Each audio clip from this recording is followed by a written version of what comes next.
आज हम पढ़ने जा रहे हैं belt drive MCQ practice test का सेट नंबर सेकंड टेस्ट के बारे में पढ़ रहे हैं, जो कि हमारे पास पहला क्वेश्चन है।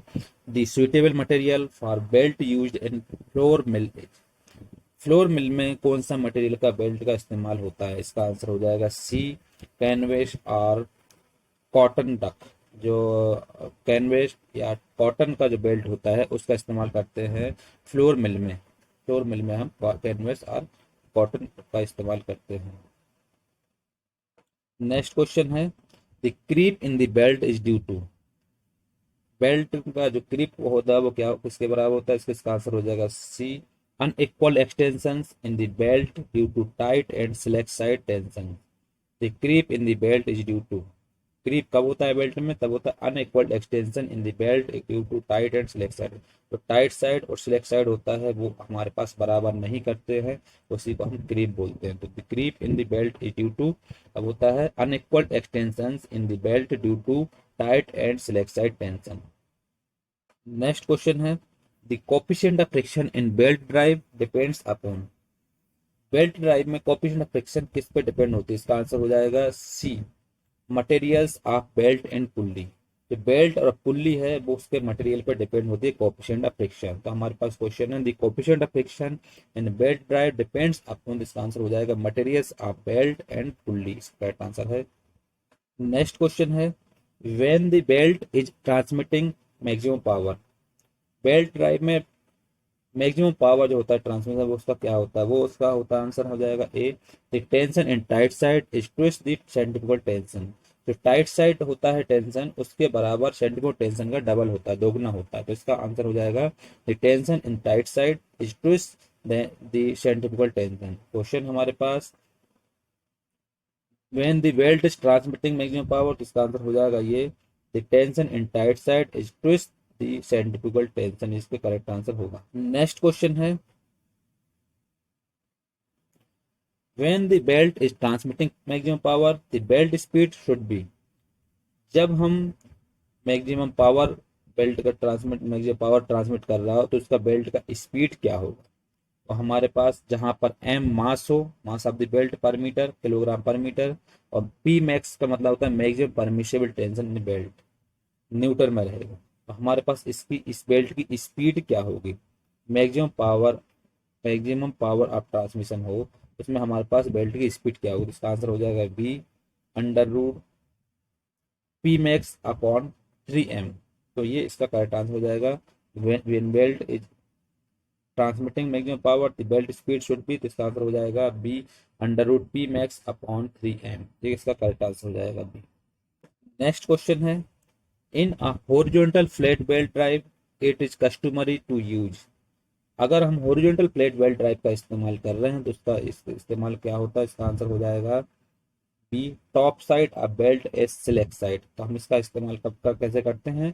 तो टॉप साइड टाइट रखते हैं और slack top side belt as slack side. जो ऊपर का जो हिस्सा होता है, साइड होता है, वो ढीला रखते हैं, सिलेक्ट साइड रखते हैं, और नीचे का जो हिस्सा होता है टाइट साइड रखते हैं। तो अगर हॉरिजॉन्टल बेल्ट ड्राइव का इस्तेमाल कर रहे हो तो उसमें हम टॉप साइड का हिस्सा सिलेक्ट साइड रखते हैं।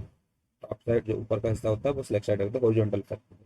तो क्वेश्चन है, in horizontal flat belt drive it is customary to use. Answer हो जाएगा top side of belt is slack side. Question है, the included angle between the sides of V belt is. V belt की side में angle कितना होता है we belt का? इसका आंसर होता है 40 डिग्री। तो वी बेल्ट होता है उसका एंगल होता है 40 डिग्री। क्वेश्चन हमारे पास, the included angle between the sides of V belt, इसका करेक्ट आंसर हो जाएगा ए, 40 डिग्री। 40 डिग्री होता है इसका। क्वेश्चन है, the groove angle of pulleys for V belt is. V belt का ग्रूव एंगल कितना होता है? इसका आंसर हो जाएगा 34 डिग्री टू 36 डिग्री। जो वी बेल्ट ड्राइव होता है उसका ग्रूव एंगल होता है 34 डिग्री टू 36 डिग्री, 34 डिग्री से 36 डिग्री के बीच में होता है ग्रूव एंगल वी बेल्ट का। नेक्स्ट क्वेश्चन है, the objective of crowning of the flat belt pulleys of belt drive is to. Flat belt जो पुल्ली होती है उसकी क्रोनिंग क्या होती है? इसका आंसर हो जाएगा A, prevent the belt from running off the pulley. The objective of crowning of the flat belt pulleys of belt drive is to, इसका आंसर हो जाएगा prevent the belt from running off the pulley, इसका correct answer हो जाएगा। Next question है the objective of idler pulley in belt drive is to. जो idler pulley में होता है उसका कौन सा ऑब्जेक्ट होता है बेल्ट ड्राइव का? तो इसके हमारे पास तीन ऑब्जेक्ट दिए हुए हैं, करेक्ट आंसर है इसका डी, ऑल ऑफ दी ऊपर के सभी। जैसे पहला दिया हुआ है decrease the tendency of belt to slip, अगर बेल्ट स्लिप हो रहा हो तो उसका टेंडेंसी डिक्रीज होगी, कम होगी। Increase the power transmission capacity, अगर पावर ट्रांसमिशन को बढ़ाने की कैपेसिटी हो तो भी इसमें हमारे पास आइडलर पुल्ली की वो होती है, ऑब्जेक्ट होता है। एक होता है increase the wrap angle the belt tension, belt tension में जो रेप एंगल होता है वो बड़ा होता है, इसलिए इसका करेक्ट आंसर जो हमारे पास रहेगा वो करेक्ट आंसर इसका रहेगा all of the above. The objective of idler pulley in belt drive is to, तो इसका हो जाएगा decrease the tendency of belt to slip, increase the power transmission capacity, increase the wrap angle and belt tension, इसलिए इसका correct answer हो जाएगा D, all of the above. Objective जितने भी दिए हुए ये करेक्ट है। नेक्स्ट क्वेश्चन है in case of V belt drive the belt makes contact head, answer हो जाएगा C, the sides of groove in the pulley. V belt drive के केस में अगर बेल्ट को बनाना हो तो उसको कॉन्टेक्ट क्या होगा? कॉन्टेक्ट होगा the sides of groove in the pulley, pulley के जो ग्रूव है उसकी साइड पर। इन case of V belt drive the belt makes contact eight, correct answer हो जाएगा the sides of groove in the pulley, correct answer होगा। Next question है for same pulley diameters centre distance belt speed and belt and pulley materials, तो इसका correct answer हो जाएगा B, crossed belt drive transmits more power than open belt drive. अगर हमारे पास same pulley diameter हो, centre distance हो, belt speed हो और बेल्ट हो सेम मटेरियल का और पुल्ली जो है वो बेल्ट पुल्ली का जो मटेरियल है वो सब सेम हो, तो उस पर हमारे पास क्या होगा? तो इसका हमारे पास आया crossed belt drive transmits more than the open belt drive, open belt drive से क्रॉस बेल्ट ड्राइव ज्यादा से ज्यादा पावर ट्रांसमिट करेगा, इसका आंसर हो जाएगा B, crossed belt drive transmit more power than open belt drive.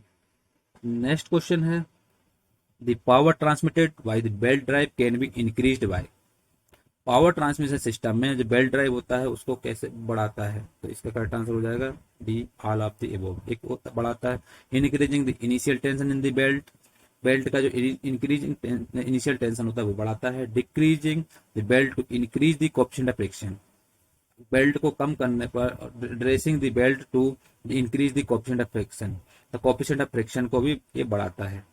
और increasing wrap angle by using idler pulley, idler pulley में हम रेप एंगल है उसको बढ़ाता है। तो हमारे पास जो क्वेश्चन है the power transmitted by the belt drive can be increased, belt drive में पावर ट्रांसमिशन में जो क्या बढ़ाता है? इसका आंसर हो जाएगा एक, ये भी है ऑल ऑफ द अबव है, मतलब increasing the initial tension in the belt, belt का इनिशियल टेंशन होता है वो बढ़ाता है।